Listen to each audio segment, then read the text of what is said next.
سلام ستایشم، خوش اومدین به ویدیوی من. بچه ها میخواییم راجع به آسترولوژی صحبت کنیم، ولی خب آسترولوژی فکر میکنم اکثریت بدونن چیه. علم پیشگوییه، علم ایرانیان باستان یعنی اجداد و نیاکان ما که الان توی مدارس آمریکا کتاب‌های کسایی مثل بلخی ترجمه شده و یعنی ما اگه بخوایم آسترولوژی که علم نیاکان ما یاد بگیریم باید بریم یک کشور دیگه و کتابای اخترشناسای ایرانی رو ترجمه شده به انگلیسی بخونیم. حالا من آسترولوژر نیستم، راجع به آسترولوژی اطلاعات دقیق داشته باشم، فقط میخوام بهتون ثابت کنم که از این علم استفاده کنید توی زندگیتون، چون میتونه بهتون بگه که همین الان باید چیکار کنین.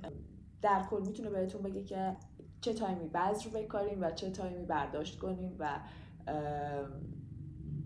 توی این ماه روی احساساتتون باید کار بکنید یا شغلتون یا آیا اصلا مسیرتون درست نیست. همه این چیزها رو میتونید با آسترولوژی یا همون ستاره شناسی یا اخترشناسی متوجه بشین خیلی به راحتی.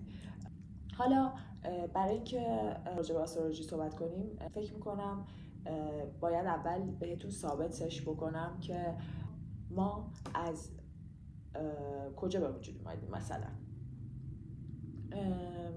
اینو که همه میدونیم، ما از بیگ بنگ به وجود اومدیم.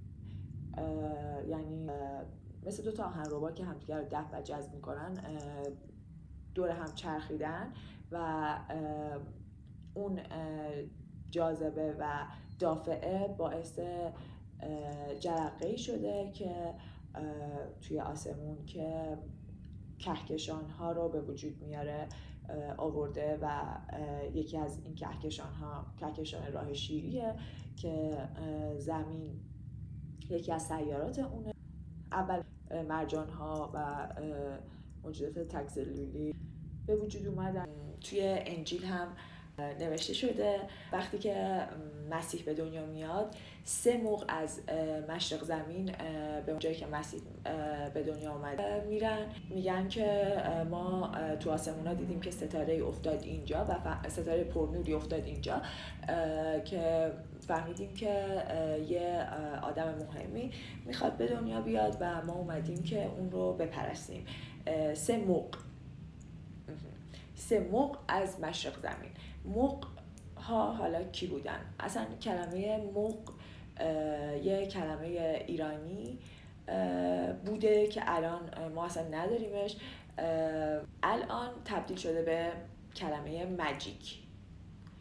پس موغ ها از دید مردم فکر میکنم جادوگرها بودن که اصولا زمانهای قدیم جادوگرها کسایی شناخته میشدن که اخترشناس یا ستاره شناس بودن و پیشگوها، یعنی اونایی که پیشگویی میکردن و پیشگوییاشون درست در میومده اصولا جادوگر شناخته میشدن، جزو دسته موغ‌ها شمرده میشدن.